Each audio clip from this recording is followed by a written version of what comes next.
manchette aujourd'hui, Berthierville modifie son taux d'intérêt sur les comptes de taxes en souffrance et en toute amitié poursuit l'adaptation de ses services.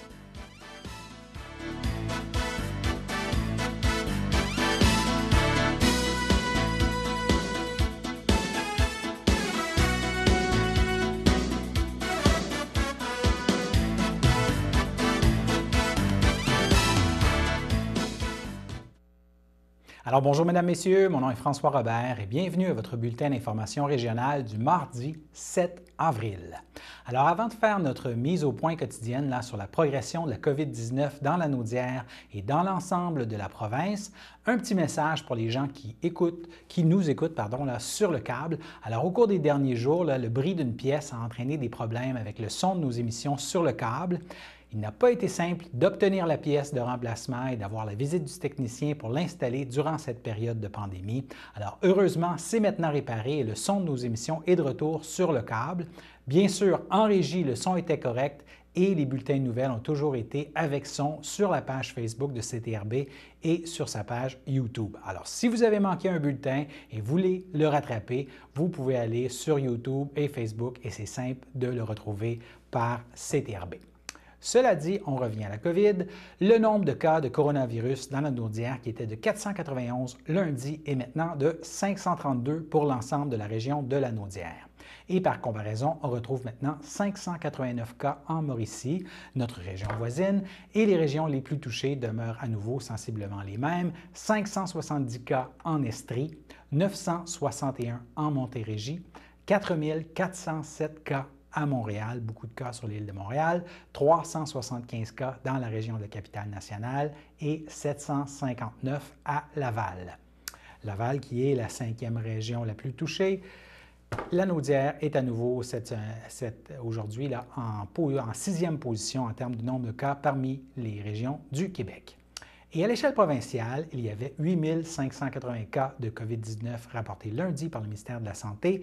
La santé publique parle maintenant de 9 340 cas de confirmés dans la province. Et de ce nombre, on rapportait 121 personnes décédées lundi et c'est maintenant 150. Et je vous rappelle que vous pouvez retrouver la liste avec le nombre de cas par région sur le site Internet du ministère de la Santé. Et cette liste, bien sûr, elle est mise à jour tous les jours après le point de presse du premier ministre. Alors, par ailleurs, si on regarde maintenant la progression de la COVID-19 par MRC dans la Naudière, selon la direction du CIS de la Naudière, là, sur les 532 cas répertoriés dans la Naudière aujourd'hui, on en retrouvait 31 dans la MRC de Montcalm, 155 dans la MRC des Moulins, 90 dans la MRC de Joliette, 29 dans la MRC de la Matawini et 116 dans la MRC de l'Assomption. Pour ce qui est de notre MRC, la MRC d'Autrey, 105, dont 44 proviennent de la fameuse résidence Eva à la Valtrie. Et si vous êtes très rapide dans l'addition, peut-être vous êtes dit « Oh, ça ne fonctionne pas, il manque 6 cas. » Eh bien, il y a 6 cas déclarés dans la région pour lesquels le lieu de résidence n'est toujours pas connu pour le moment. On se déplace maintenant à Berthierville. Le conseil municipal de Berthierville s'est tenu, son conseil d'avril s'est tenu hier à huis clos. Il y a une résolution qui a notamment été adoptée pour faire preuve de compréhension envers les gens qui ont perdu leur emploi et qui pourraient avoir du mal à régler leur prochain versement de taxes municipales. La mairesse de Berthierville, Suzanne Nantel, nous donne des précisions sur la modification du taux d'intérêt sur les comptes de taxes en souffrance. On écoute ses explications. Considérant maintenant les circonstances exceptionnelles liées au COVID-19 et selon la volonté du conseil municipal d'alléger le fardeau fiscal des contribuables berthelais par une diminution du taux d'intérêt sur les soldes impayés, il a été résolu que le taux d'intérêt applicable sur toute créance due à la Ville de Berthierville, qui demeure impayée en date du 12 mars 2020, est établi à 0 % par année et que ce taux d'intérêt s'appliquera jusqu'au 20 octobre 2020 inclusivement. Nous avons donc modifié le règlement 805-28 qui imposait le taux de diverses taxes pour l'année 2020 dans notre ville, incluant le taux d'intérêt de 15 %. Ceci nous est permis selon la loi des cités et villes et de l'article 481 qui nous donne le pouvoir de décréter un taux différent à chaque fois que nous le jugeons opportun.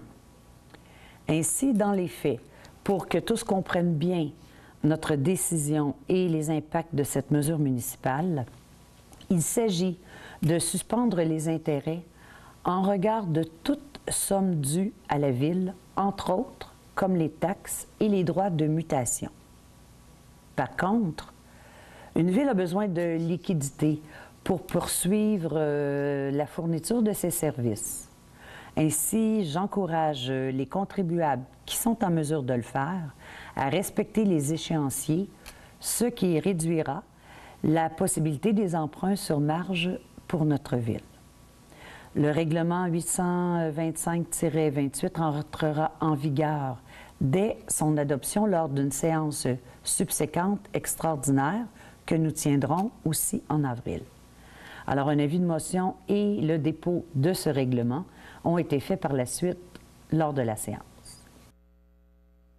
Alors, c'était la mairesse de Berthier, Suzanne Nantel, et parlant justement de la mairesse de Berthier, elle a mis sur les réseaux sociaux ce matin un message d'espoir aux couleurs de l'arc-en-ciel et CTRB l'ajoutera dans son babillard au cours des prochaines heures, si ce n'est déjà fait.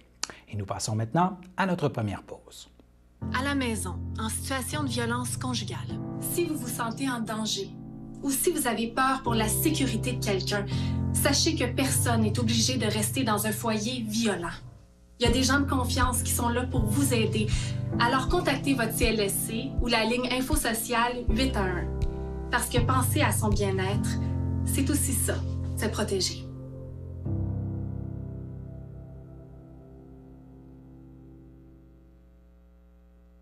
Là, les amis, c'est le temps d'écouter. La maladie à coronavirus frappe fort. Mais on doit être encore plus fort. Pour votre santé et celle du peuple. On doit faire ce qu'on nous dit de faire. C'est notre meilleure défensive. Autant les parents que les enfants. Faut bien se laver les mains. Et celle de l'eau du cœur. Et surtout, rester chacun chez nous, comme on vient tous et toutes de faire. Se protéger, ça sauve des vies.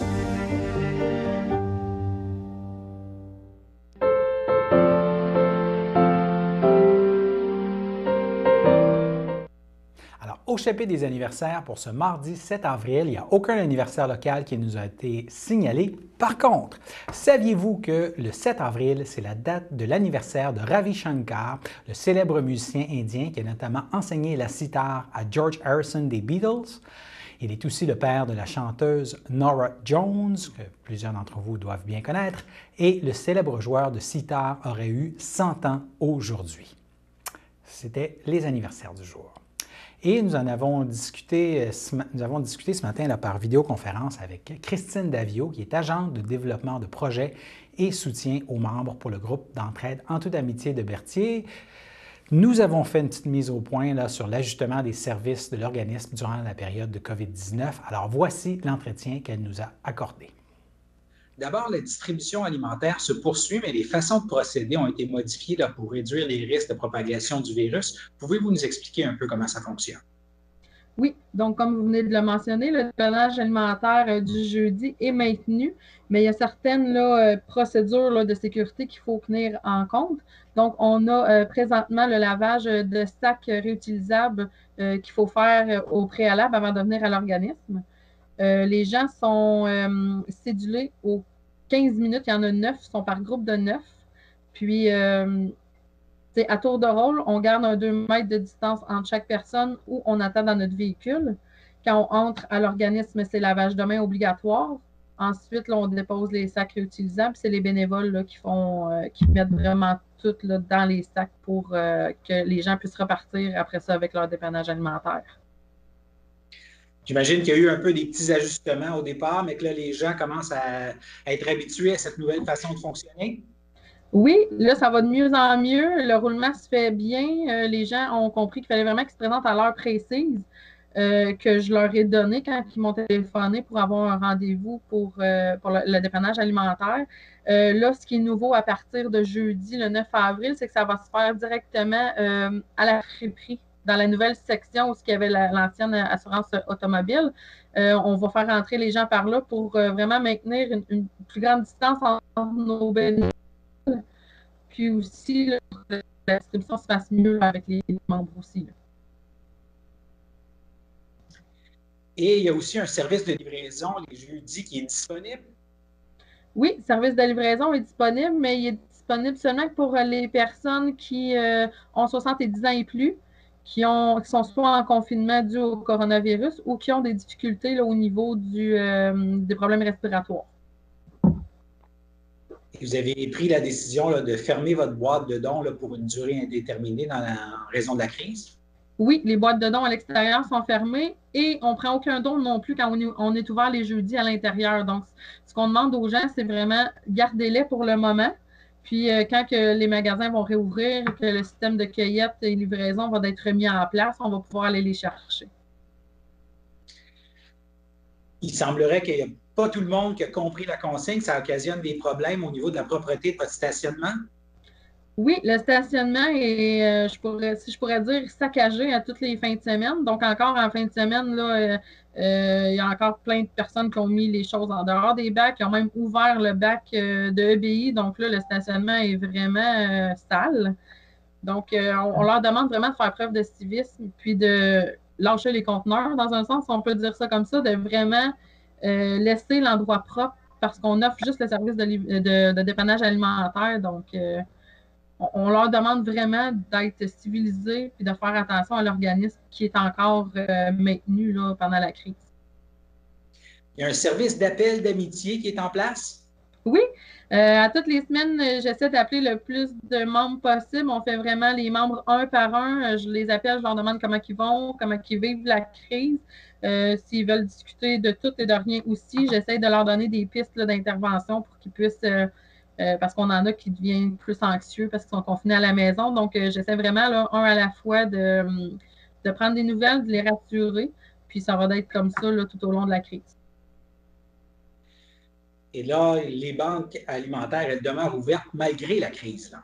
Oui. Jusqu'à nouvel ordre, là, présentement, là, toutes les banques alimentaires, vu qu'on est un service essentiel, demeurent ouvertes. Donc, si vous voulez un aide alimentaire qui n'est pas sur notre territoire à nous, ça va être de vous référer là, vraiment dans votre MRC, dans votre ville.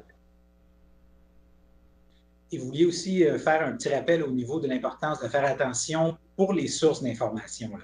Oui, parce que c'est très anxiogène. Le coronavirus nous fait vivre de l'anxiété. Ce qui est important, c'est de vraiment se fier au gouvernement du Canada et du gouvernement du Québec pour le site, pour les informations, parce que plein de choses circulent. Il y a plein d'informations qui sont données à gauche et à droite. Donc, vraiment, pour limiter le stress, l'anxiété, ce serait de prendre vraiment les informations qui viennent du gouvernement du Canada et du Québec. Et le conseil d'administration veut quand même envoyer un message à vos membres? Oui, ils veulent que vraiment les membres sachent qu'ils sont là. Ils se rencontrent pour 2 semaines pour réévaluer l'état ils suivent vraiment là, tout ce qui est gouvernement du Canada et Québec. Donc, c'est vraiment un point là, crucial. Ils sont vraiment là avec Julie, la coordonnatrice, à essayer de trouver des solutions, à laisser vraiment là, alimentaire ouvert, c'est vraiment quelque chose pour eux là, de primordial. Puis justement, ils avaient pris la décision au mois d'avril de laisser le mois d'avril gratuit pour toutes les personnes qui voulaient bénéficier du dépannage alimentaire sur nos territoires. Donc, peut-être pour le mois de mai, ça sera la même chose, mais ça reste à voir. Mais vraiment, pour le moment, là, ils se rencontrent au puis ils réévaluent toujours la situation.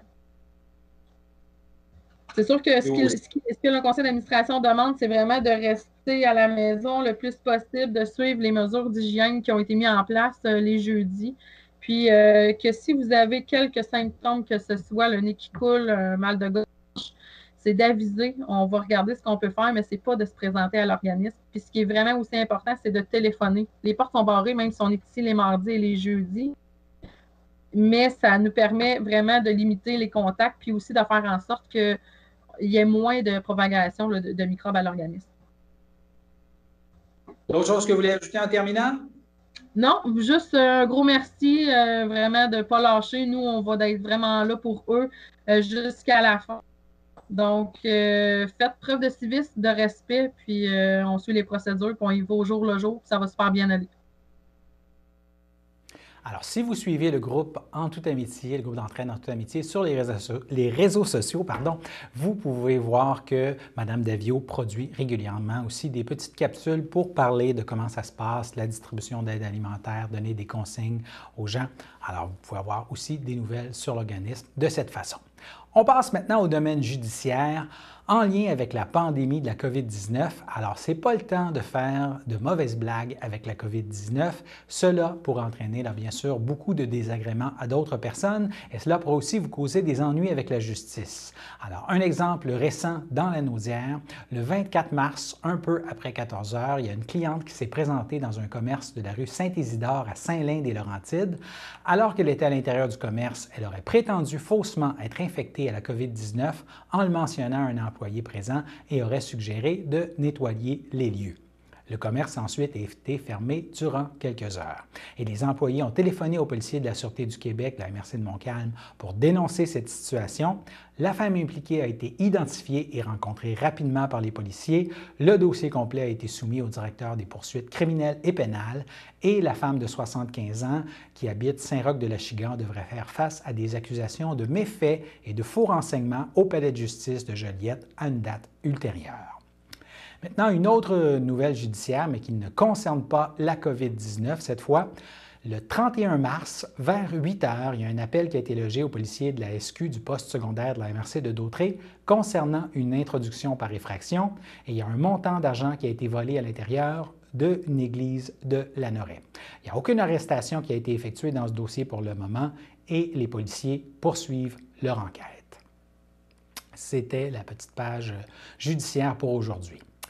Maintenant, la popote roulante du Centre d'action bénévole poursuit sa mission essentielle, là, même en période de COVID-19, et ce, sous la direction de sa nouvelle coordonnatrice, Andréane Payette.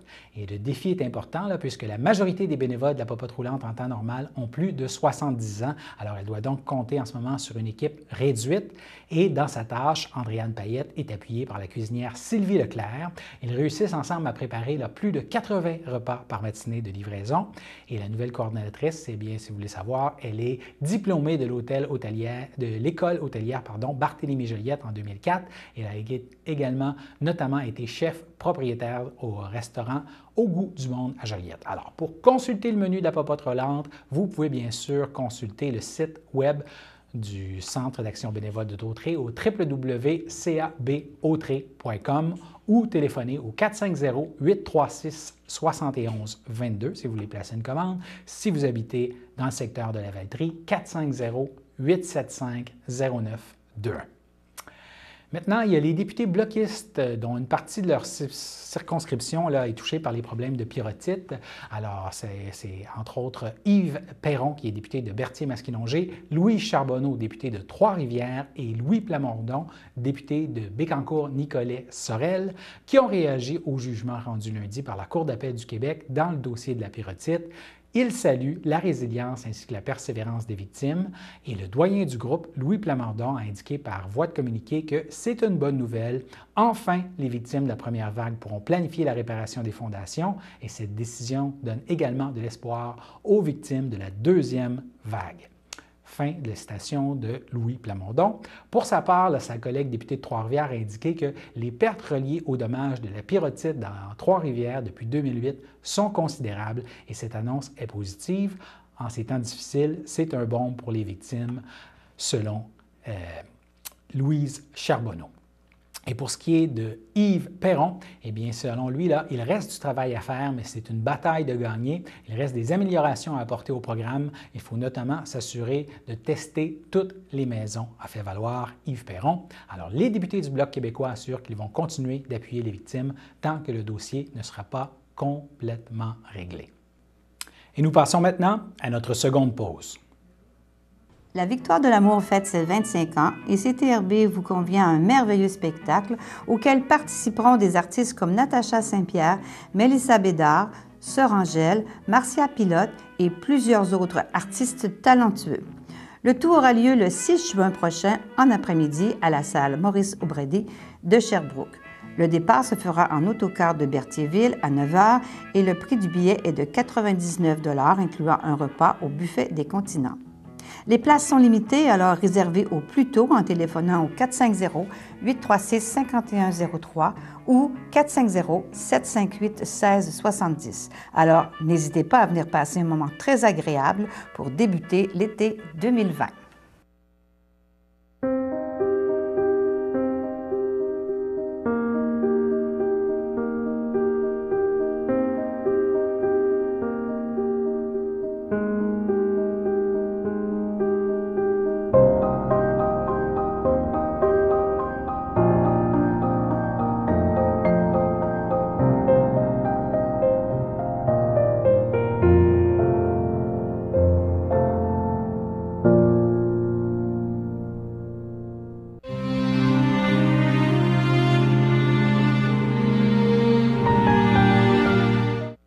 Au CHC du Château de Berthierville, le 25 mars, à l'âge de 79 ans, est décédée Mme Claire Laforêt, épouse de Raymond Perron, demeurant à Saint-Ignace de Loyola. Elle laisse dans le deuil, outre son époux, ses filles, Anne Perron et son conjoint Patrick Dinel, Guylaine Perron et son conjoint Benoît Gagnon. Elle laisse aussi dans le deuil ses petits-enfants, Alicia Bergeron, Charles Gagnon et Léa Dinel. Elle laisse aussi dans le deuil ses frères, ses sœurs, beaux-frères et belles-sœurs, Paul Laforêt et sa conjointe Céline Sylvestre, Jacques Laforêt et sa conjointe Huguette Moreau, Luc Laforêt, feu Francine Bussière, Denise Laforêt, feu Gilles Millotte, Gisèle Laforêt, Gilles Perron et sa conjointe Lise Charpentier, Jacques Perron et sa conjointe Françoise Dufour, Denise Perron et son conjoint Michel Lefort, ainsi que plusieurs neveux, nièces et autres parents et amis. Et dans les circonstances de pandémie de COVID-19 actuelles, et bien sûr dans le but d'éviter les rassemblements, la famille de Mme Laforêt a pris la décision de reporter les rituels à une date ultérieure. Maintenant, au CHDL de Saint-Charles-Borromée, le 29 mars, à l'âge de 82 ans, est décédé M. Romuald Laforêt, époux de Marguerite Guévremont, demeurant à Saint-Ignace de Loyola. Il laisse dans le deuil, outre son épouse, ses enfants, Lynne Laforêt, Julie Laforêt et son conjoint René Sylvestre, Patricia Laforêt et son conjoint François Bellumeur. Il laisse aussi dans le deuil ses petits-enfants, Émilie et Philippe Laforêt, Vanessa Sylvestre et son conjoint Marc-Antoine Valois, Francis Sylvestre et sa conjointe Joanie Bruno, Émeric et Jacob Guévremont. Il laisse aussi dans le deuil ses arrière-petits-enfants, Zachary, Lily-Rose, Élie et Mahé. Il laisse aussi dans le deuil son beau-frère Jean-Denis Guévremont, feu Francine Étier, ainsi que plusieurs neveux, nièces et autres parents et amis. Et dans ce cas aussi, en raison de la pandémie de COVID-19 et dans le but d'éviter les rassemblements, la famille de M. Laforêt a pris la décision de reporter les rituels à une date ultérieure. Maintenant, au CHDL de Saint-Charles-Borromée, le 31 mars, à l'âge de 68 ans, est décédée Mme Rita de Guise, épouse de Laurent Désy, demeurant à Notre-Dame de Lourdes et native de Saint-Ignace de Loyola. Elle laisse dans le deuil, outre son époux, sa mère Denise Plante, feu Gaston de Guise. Elle laisse aussi dans le deuil ses sœurs, ses frères, beaux-frères et belles-sœurs, Pierrette de Guise, Jocelyn Richard, feu Armande de Guise, Raymond de Guise et sa conjointe Diane Forêt, Lucie de Guise et son conjoint Roland Barthes, Roger de Guise et sa conjointe Joanne Guertin, Alain de Guise et sa conjointe Carole Lefebvre, Yolande Lucier, feu Paul-René Désy, Jean-Noël Désy, Cécile Désy et son conjoint Léo Côté, Monique Désy et son conjoint Maurice Bizier, Marcel Désy et sa conjointe Julie Lebeau, Louise Désy, Yvon Désy et Liliane Underwood, ainsi que plusieurs neveux, nièces et autres parents et amis. Et bien sûr, dans les circonstances de pandémie de COVID-19 et dans le but d'éviter les rassemblements, la famille de Mme de Guise a pris la décision de reporter les rituels à une date ultérieure. Maintenant, au centre d'hébergement Champlain, le château de Berthierville, le 4 avril, à l'âge de 69 ans, est décédé M. Michel Terrien, époux aimant de Mireille Rousseau, demeurant à Berthierville. Il laisse dans le deuil, outre sa tendre épouse, sa fille dont il était si fier, Marie-Ève, ainsi que Benoît Mirandette, le conjoint de celle-ci. Il laisse aussi dans le deuil sa sœur, ses belles-sœurs et ses beaux-frères, Nicole Terrien et son conjoint Roger Doucet, Jeanne Rousseau et son conjoint Jean-Claude Cossette, Monique Rousseau et son conjoint Jean Tessier, André Rousseau et son conjoint Richard Frappier, François Rousseau et sa conjointe Liette Cournoyer, Marie Rousseau ainsi que plusieurs neveux, nièces et autres parents et amis. Et Michel fut pendant plusieurs années ambulancier dans la région de Joliette et de Berthierville et n'était pas peu fier de sa profession. Il a su canaliser sa joie de vivre auprès du personnel du centre d'hébergement Champlain-le-Château ainsi que de ses voisins de résidence, et sa personnalité pétillante et bout-en-train manquera aux personnes qu'il a côtoyées au fil des ans. Alors, il a aussi été très impliqué dans la communauté berthelaise en tant que membre du Club Optimiste.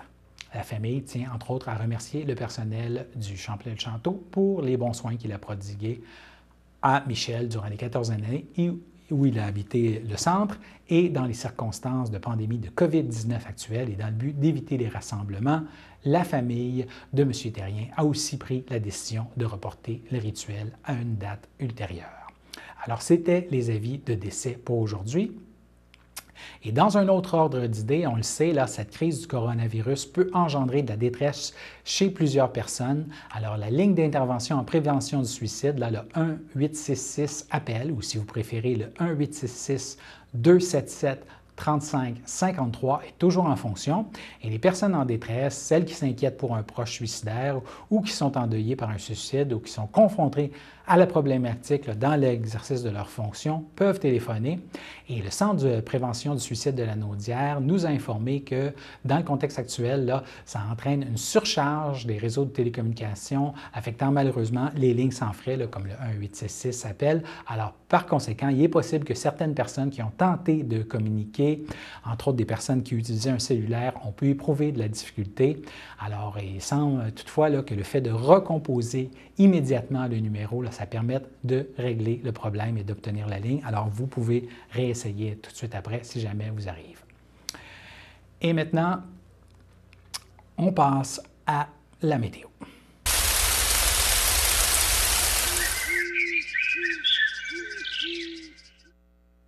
Alors, mardi soir, le ciel sera variable avec un mercure de plus 4. Dans la nuit de mardi à mercredi, il y a des passages nuageux qui sont prévus avec un mercure de moins 4. Mercredi matin, le ciel sera variable avec une température de moins 2. En après-midi, mercredi, là, le ciel sera nuageux, mais le mercure pourra grimper jusqu'à plus 6, peut-être le temps d'aller prendre une belle petite marche tout en restant bien sûr à bonne distance des gens que l'on croise pour rester prudent et ne pas risquer de propager inutilement le coronavirus. Alors voilà, c'était vos informations sur les ondes de CTRB. Revenez-nous demain pour un autre bulletin d'information régionale. Excellente fin de journée à tous nos téléspectateurs.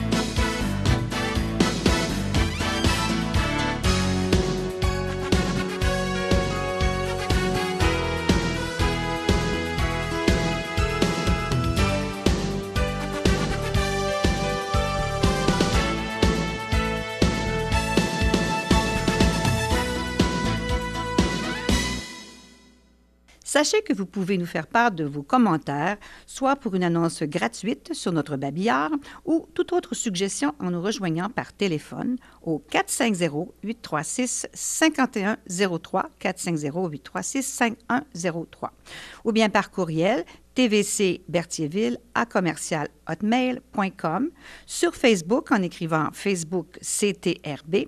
Et surtout, n'hésitez pas à visiter notre chaîne YouTube afin d'y retrouver une grande partie de notre programmation sur YouTube CTRB.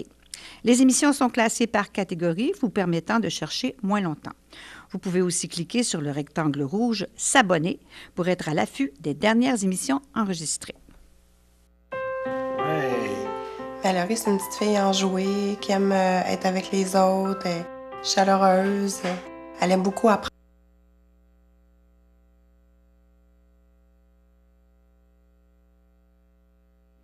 Tu peux le refaire, là. Ouais, quand t'es prêt.